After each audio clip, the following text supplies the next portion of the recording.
Hello guys and welcome back into a new brand video. In today's tutorial, I'm going to show you how to debug schedule flow in Salesforce. So make sure to watch the video to the end and follow these simple steps. First, we need just to go to setup and go and check our flows. So we need just to go to setup page, and from there we need just to search for the flows. And basically we need just to click here on the flows, and now we need just to search for our scheduler flow. So basically here there are some Salesforce scheduler flow, and let's just click someone's just to debug them or see some debug options.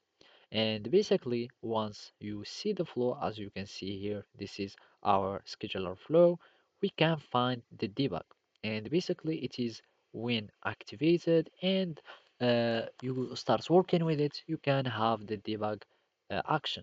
So basically, all we need to do is to click on the debug, and from here, you can choose your debug option by running the latest version of each flow called by subflow elements.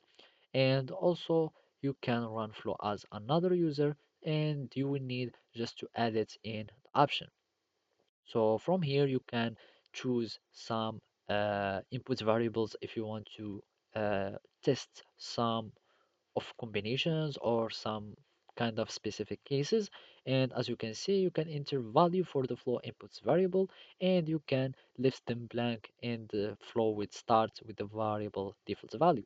After that, you will need just to run, and from here you can see the debug details and everything that is happening. And of course you can see all the informations about your flow.